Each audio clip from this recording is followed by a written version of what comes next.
Таджикский ученый рассказал о действии ПЦЭШ на COVID-19.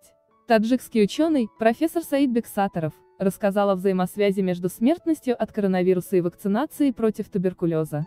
Сведения о том, что прививка ПЦЭШ, вакцина против туберкулеза, защищает от коронавирусной инфекции, не имеют реальной научной основы, заявил профессор Саидбек Сатаров, заведующий кафедрой микробиологии, иммунологии и вирусологии Таджикского государственного медицинского университета имени Абу Али ибн Сина. Напомним, ранее американские эпидемиологи нашли связь между смертностью от коронавируса в мире и тем, как давно населению той или иной страны проводили вакцинацию против туберкулеза при помощи прививки ПЦЭШ. Согласно этим данным, уровень заболеваемости COVID-19 в этих странах в 4 раза выше, чем в среднем по миру. Это также касается и показателей смертности. Руководитель Федерального медико-биологического агентства России, бывший министр здравоохранения Вероника Скворцова также допустила, что вакцинация от туберкулеза, ПЦЭШ, влияет на уровень заболеваемости и смертности от коронавирусной инфекции. Это можно назвать случайным выбором. Те антитела, которые появляются в организме против возбудителей туберкулеза, не способны противодействовать коронавирусу, поскольку эти две болезни относятся к разным семействам. Одна к семейству бактерий, другая к семейству вирусов.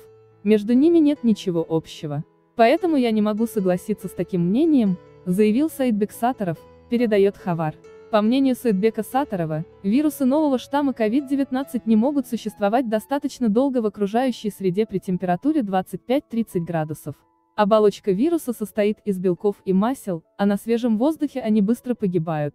Таким образом, коронавирус COVID-19 разрушается в течение 2-3 часов.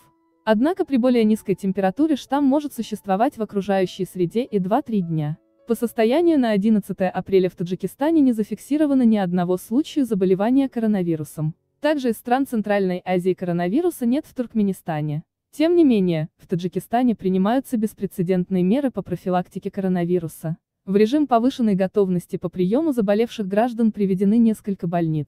В ближайшее время в республике будет подготовлено еще 3150 коек для инфицированных коронавирусом. Ранее ведущий инфекционист Казахстана, профессор Динагуль Баешева высказала предположение, что коронавирус все равно придет в Таджикистане, только позже. Пандемия коронавируса. Вспышка коронавируса произошла в конце декабря 2019 в Китае. В середине марта ВОЗ объявил пандемию коронавируса в мире. К 11 апреля в мире насчитывает более 1 715 000 зараженных COVID-19.